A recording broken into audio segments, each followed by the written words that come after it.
So this is my very own version for our calamares whatsoever. So ayan po ang ating pusit na malaki.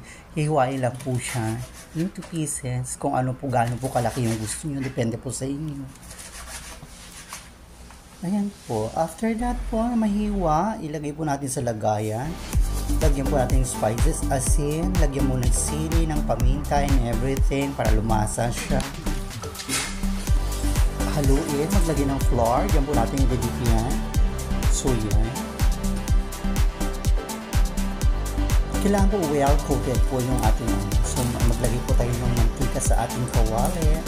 Pag mainit na, ilagay na po natin ang pusit, ang ating calamares. Diba? Napakadali lang magluto ng calamares noon. Hindi kailangan bumili sa kanto. So ayan na po siya, luto na. Very quick and easy po.